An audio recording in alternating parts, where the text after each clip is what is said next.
Thank you for being here. Oh, Please. thank you. Wait. Grabe ang instruction sa akin dito eh. Medyo off-center daw ng konti. Tama ba? Kumusta? I'm very, very okay. Oo, sabi ko nga, huli tayo nag-usap, tama ka, mga sometime 2009. Early on my transition. This Oo. is my 16th year. I know.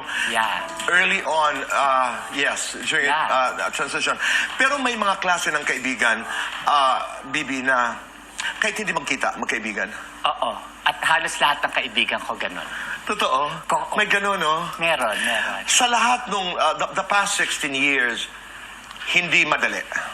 No, it wasn't easy. Hindi, It's the oo. hardest. At contrary sa mga akala ng iba na everything was honeymoon or everything was on a bed of roses, no, it wasn't. It was very difficult. Kaya malakas ang loob ko pag nagsasabi po ako, we don't know what she went through. And to assume na alam ho natin is not fair to her. Nasabi ko yan sa isang pag-uusap. But ang nakakatuwa ay buo. Diba? Sa dami ng ating pinagsamahan na karamihan naman masaya. Karamihan naman. At sa dami ng ating mga kaibigan, napapag-usapan natin ng mga kaibigan, sino, I don't know how you're gonna handle this, sino ang nanatili at sino ang umalis? Nawala? Oo. Nako, maraming nawala. Marami kasing nagtampo dahil part of my transition was actually to isolate myself. So, maraming hindi nakaintindi doon sa isolation ko. Hanggang ngayon. What do you mean hanggang ngayon? Ibig sabihin the last ko? 16 years. Sa umpisa may intindihan ko yon. Pero nawala at hanggang ngayon wala pa rin. Hindi pa rin nakakaunawa. Oo. Okay. Oo. But At yan naman ay naiintindihan ko rin. Oo, I understand. Kasi hindi naman nila alam yung pinagdadaanan ko. Siguro parang akala lang na marami is, oh, she just disappeared. Mga ganyan. Or she woke up and changed her mind. Alam niyo yung mga... Oo, hindi na tayo kilalang lahat. But on the contrary, it's really part of the transition. And then, sa mga taong na is there, it proved to be. Kausap ko kahapon. Talaga? We're talking about Pops Fernandez, si Pipay po. Si Pops, it proved to be na talagang meron kaming tampuhan, meron kaming pero she understood all the way. Ganun ang magkaibigan. Marami din kasi kami pinagdaanan. Pero alam mo, ang daming nabago, pero hindi ang tawa mo. Ako? Hindi ang tama. Ganun pa rin. Ganun ka pa rin tumawa. Okay, dapat sana baguhin ko na konti. Hindi, ganun ka pa rin tumawa. Kumusta ang Kapaskuhan? Kumusta ang holidays? Ito ba talaga yung nakaplano? Binalak mo talaga na umuwi ngayong Kapaskuhan? Your story. Okay, nung birthday ko kasi nandito ako noong last September. Dapat na nag-guest ako sa'yo at that time. But di tayo natuloy. Pero nandito ako last September because noon, si Mama kasi nag-deteriorate. So,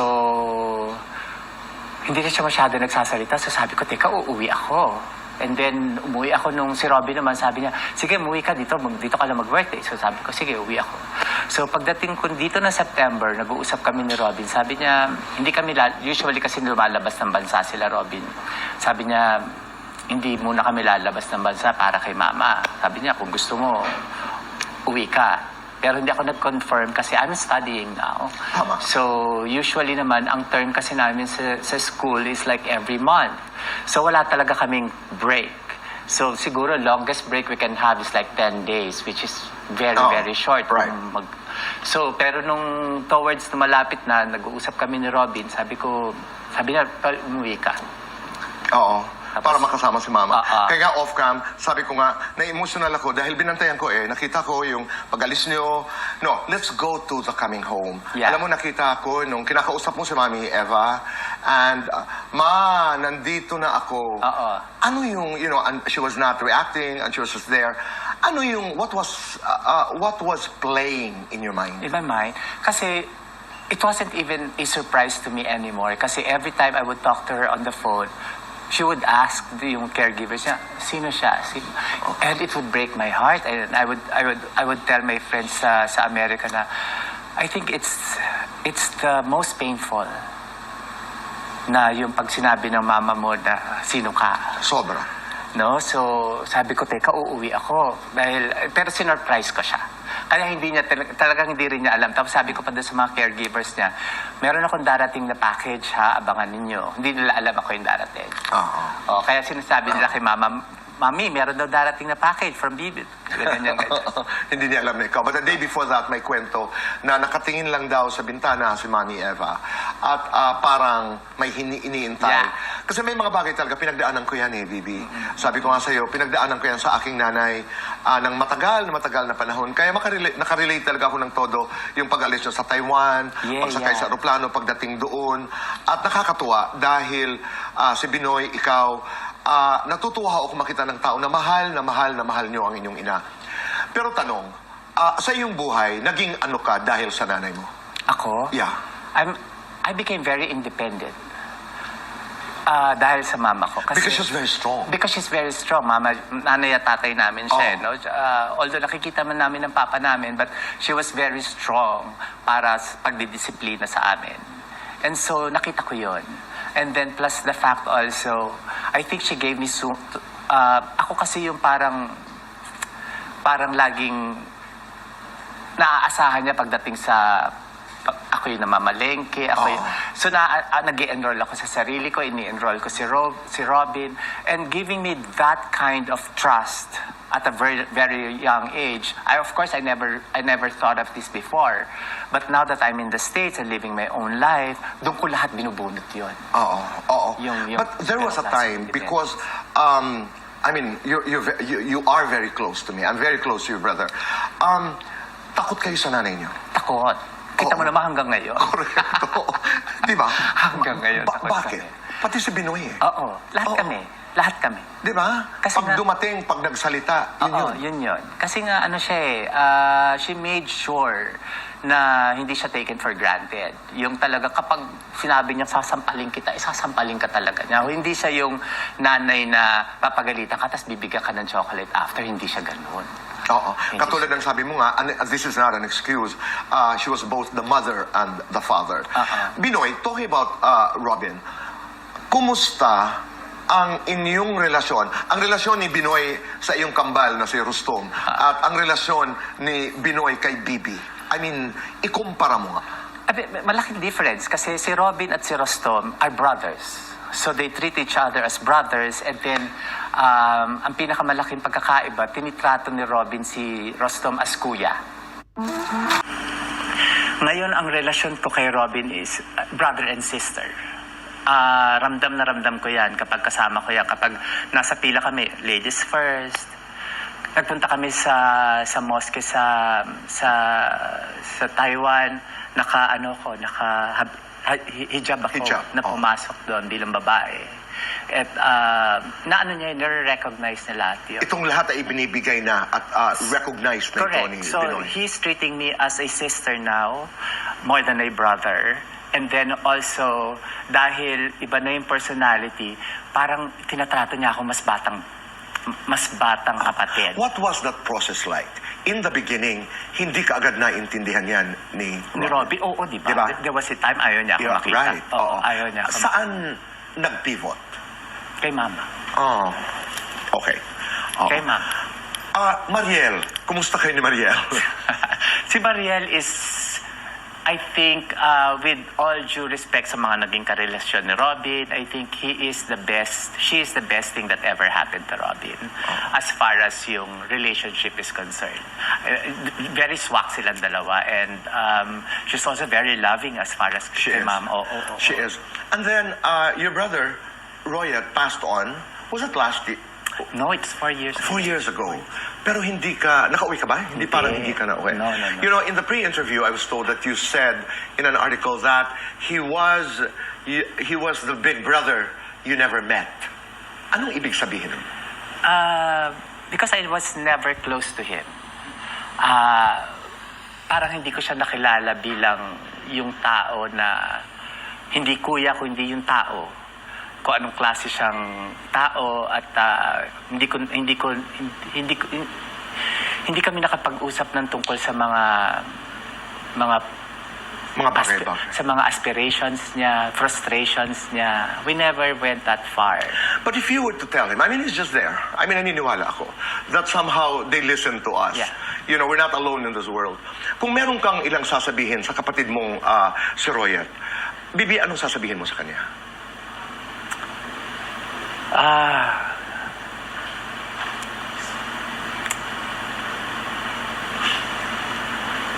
Nako, napakadami kasi. Kung gusto ko... What comes to mind?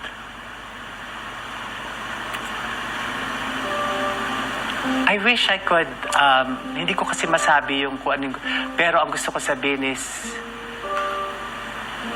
sana magkaroon tayo ng pagkakataon na pagkakwentuhan. Gusto ko siya makakwentuhan actually. At usap lang. Usap lang. Usap lang. Kasi kasi yung pinakamasakit sa akin nangyari nung pandemic. It hit me so hard kasi naka-Zoom ako habang wake and all, no? And then, pagkatapos, hanggang libing, nandun ako sa Zoom. And then, pagkatapos ng libing, patay, all of a sudden, wala akong mayakap. Sakit no? Ang sakit. Wala akong mahawakan, wala akong... So, doon ko naramdaman yung, oh my God, ganito kasakit yun. Parang, hindi ako nagkaroon ng proper goodbye. Hindi ko siya, up to the last minute, wala akong moment sa kanya na just to be with us, yung... Yeah. Parang ganyan. I understand. Relasyon mo sa mga pamangkin mo, kina Daniel Padilla, kasi di ba may mga netizens halimbawa na nagko-comment, ano ang relasyon mo kay Daniel Padilla, kay Kylie, etc.? Yeah. How do you answer that? Kila Kylie kasi they're very close to me. Correct. Oo. Kasi nakatira din sila sa museo. So, lahat ng pag nandyan ako, lumalabas kami si Kylie, si Queenie, si Jen, kami nila, nagla-lunch kami together. I'm very close to them. And maski sa lahat ng mga pamangkin. Si Daniel kasi is, hindi ko naman masyado nakikita ngayon kasi hindi naman siya pumupunta sa mga okasyon. Okay. Sa mga family occasions na so hindi ko siya masyado nakikita. But you do have a relationship with Of course. Okay. Oo. Oo. Let's do fast talk. Masyadong emotional ito. Hindi ko ina-expect na ganito ka-emotional. Oo nga eh. Okay. Ngayon lang tayo nagkita. We have 2 minutes to do this. Bibi, and our time begins now. Josa Binibini. Binibini. Ganda, charisma. Charisma. Miss o madam? Miss. Always beautiful, always sexy. Beautiful inside. Bolder, wiser. Wiser. Appetizer, dessert. Dessert. Student life, online life. Student life. Yeah. Student life. Manila, California. California. Ipagluluto mo, ipagluluto ka. Ipagluluto ko. Kakantahan mo, kakantahan ka. Kakantahan ako. Older, younger. Older. Private, public. Private. Showbiz, non-showbiz. Non-showbiz. Ready to mingle, taking a break. Ready to mingle. Serious relationship, situationship. Very serious relationship. 1 to 10, gaano ka kasarap magmahal? I think 10 by now. 1 to 10, gaano ka kadaling mahalin? Siguro nasa 8. 1 to 10, gaano ka kahandang magmahal muli? Very much ready. Guilty or not guilty, in-stalk si ex sa social media. Not guilty. Guilty or not guilty, may naging ex na aktor.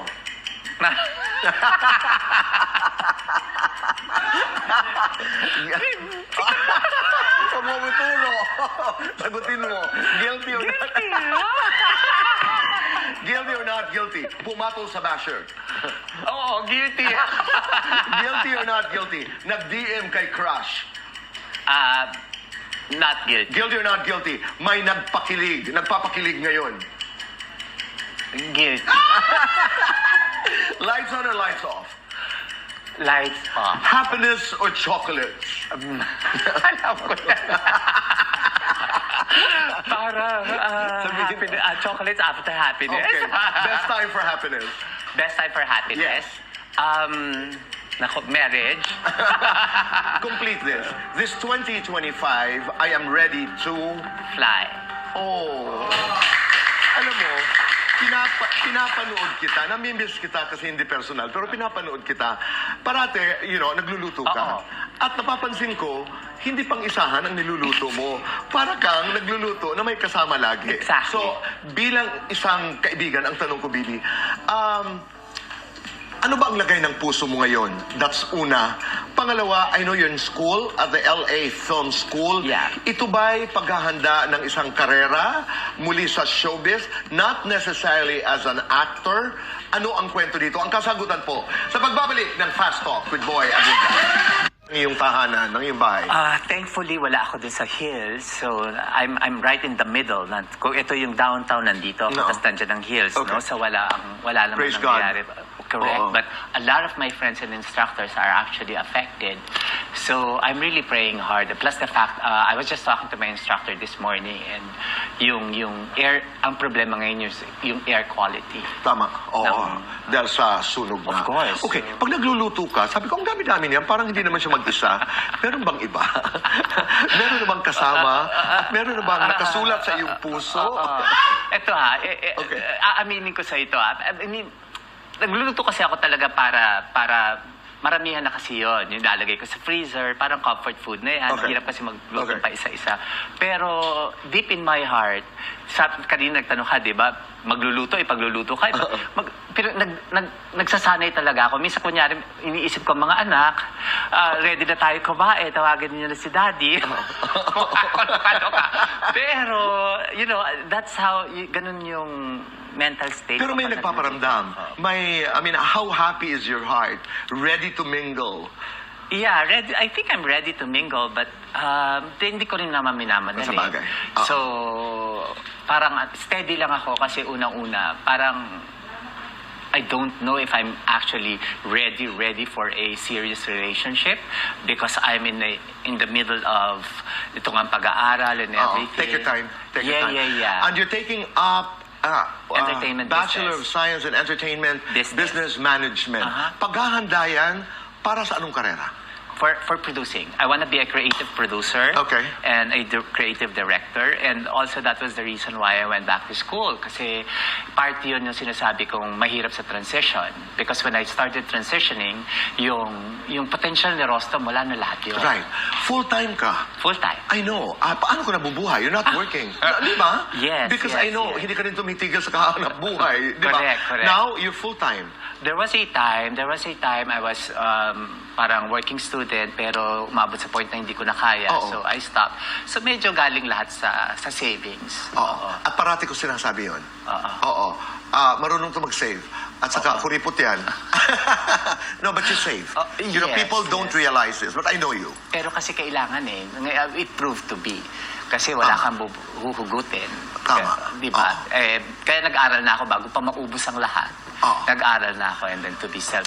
But I really wish you the best. Thank you.